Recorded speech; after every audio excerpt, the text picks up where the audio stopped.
Hi everyone, it's Barney here and welcome back to Barney Does Things. Now you may remember at the beginning of the year in my video entitled 2021 I mentioned this. I want to take sim racing a bit more seriously. Well, let's just say I'm going to follow up on this.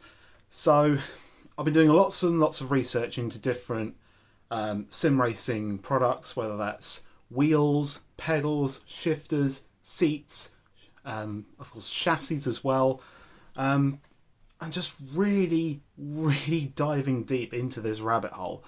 I'm not going to go too deep just yet.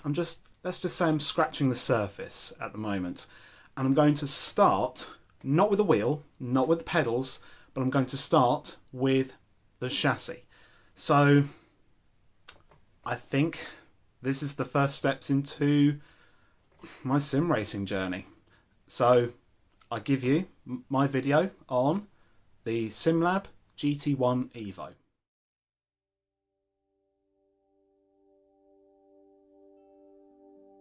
First of all, I'd like to apologise about the mess because I'm lazy and I'm tired, and obviously work has got to me recently, but there you go. Anyway, I was going to do an unboxing of this, but then again, who would want to see me unbox profile aluminium? Secondly, I was going to do a setup video of me like time-lapse building the whole thing up, but at one point it got pretty frustrating at the end, so I've decided, you know what, just talk about it, and I'll talk about my experience of building it and my experience of using it. So, building experience. It wasn't too bad in terms of what I had to use, in terms of materials, in terms of just putting it all together. I did download the schematic from SimLab's website. It did help a little bit. It was more though to check all the parts were there and accounted for, that all the bits of aluminium profile was all cut to the right length, and it was basically everything was here. Luckily it all was, and it arrived safely from the Netherlands, which is all good in my book. But I will say, if you are planning on getting this particular chassis, do not follow the schematic as your build guide. I will put a link to Barry's video from the Sim Racing Garage if you want to have a fully comprehensive guide on actually building this. Don't just wing it, which is what I did. But I might as well talk about my personal building experience with this, and I will say, much harder than I expected it was going to be. The actual chassis, and actually putting all of the little T-nuts for the brackets and even for the wheels here, and just getting everything all lined up, it was actually not too bad. I think the most frustrating bit of building this for me was actually putting the seat in, because these brackets were a little bit bent and I had to sort of work it together, but apart from that it wasn't too bad. But yeah, it was more difficult than I thought it was going to be. It did take a couple of hours for me to put it all together, but that's just the beauty of like proper DIY sim rigs, I guess. I think the most difficult aspects as well was also mounting the pedals. These are the T3PA Pro pedals. Not the best pedals in the world, but they are still pretty good. Mounting these was a little bit tricky, just getting them lined up with the holes in the pedal tray. I probably will end up moving this pedal tray eventually, only because I do plan on upgrading the pedals next. What I'm going to get though, I don't know. I'm looking at the Husingveld Engineering Sprint pedals. They're the most likely candidate at the moment. Yeah, overall, that was a little bit tricky, but only because they were the Thrustmaster ones and it wasn't easy to find the holes. Position-wise, it's all good. The wheel deck, again, this was actually quite easy to do. I just had to put everything all together loosely and then line it all up carefully. But apart from that was actually really easy to mount. And this is the Thrustmaster T300 RS wheel, by the way, just so you know. Right, the seat. This is actually a new seat in the terms of sim racing aspect. This is from a Bruzy Raceware. This is their first proper sim racing seat, and it's fully fiberglass, as you can see, nice and strong, and it does have a few battle scars already, but I think that was just from shipping, but not much can be helped about that, but I'm not too fussed about that. But this is their wide variant. Now, the reason why I went with the wide seat is because I'm quite a reasonable sized chap.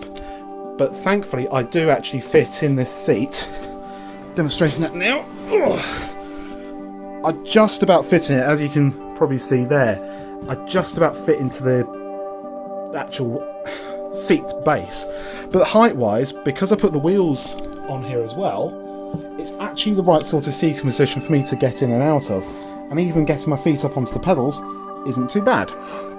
And yes, I know my monitor is on a desk, but that's probably for another time, I reckon. But yeah, getting in and out of this isn't too bad. The only bit I didn't actually put on this is this piece of aluminium here. This is actually for shifters, so this will be mainly primarily for handbrakes, sequential shifters, possibly some other accessories as well. But if I was to put this on, it would go on this side here. Probably about here, I reckon, if I were to put it on. I mean, I could potentially get in and out of it just fine, but I'm primarily going to be doing GT racing, possibly some open wheel racing, where I don't really need a clutch pedal or a sequential shifter. I'll primarily be using just paddle shifters. But yeah, I think overall, I will say, in terms of the chassis as a whole, I am very, very impressed with it. The seat is surprisingly really comfortable for me. I probably could do with a bit more lumbar support down here, down more at the base here. I might put a cushion or something down there. I'll try that. Let's put a cushion there, let's see how that feels. Yeah, probably not a cushion this sort of size, but I could probably live with that.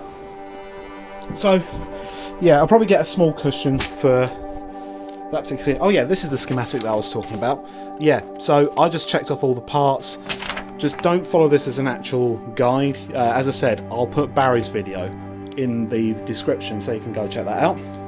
I'm going to put in a couple of shots as well of me just using the chassis on Assetto Corsa Competizione. I will point out a couple of things in terms of me using that sim though.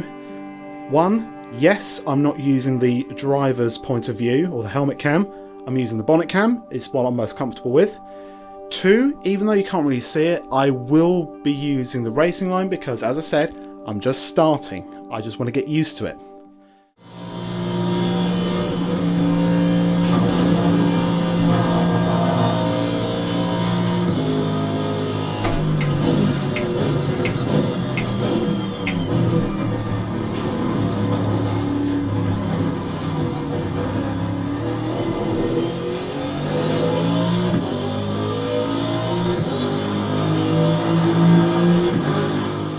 Okay, it's probably worth mentioning during this time, in regards to the overall build quality of the GT1 Evo, it is absolutely rock solid. There is barely any flex in it at all.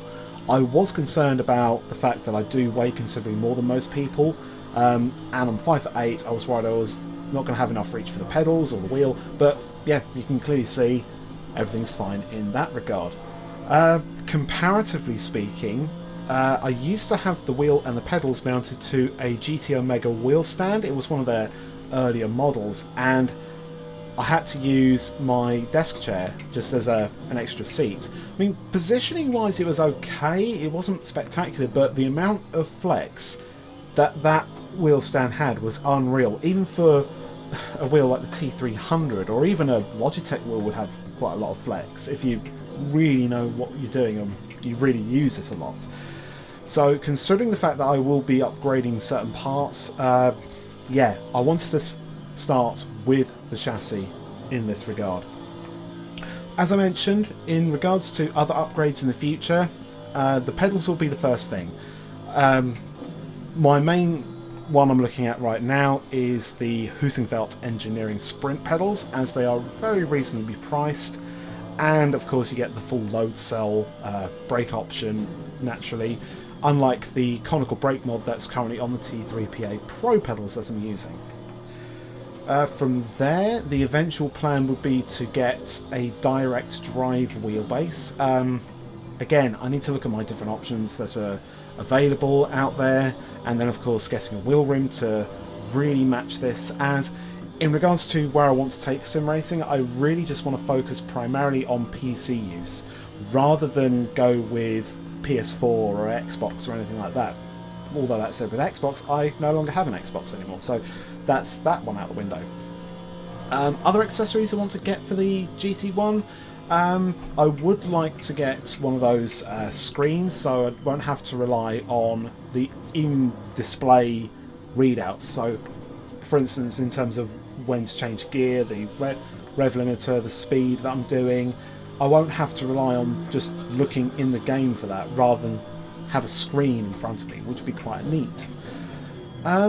But yeah, I would actually say this has probably been the best investment that I've made so far this year. Obviously I've got to work out where I've got to put it when I'm not using it. That will be worked out eventually.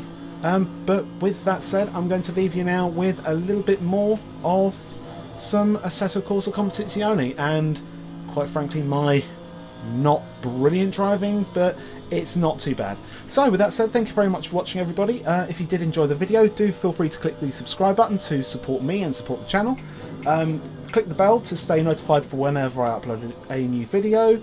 And yeah, this is the beginning of my sim racing journey. Thank you very much for watching, and I'll see you in the next video. Bye for now.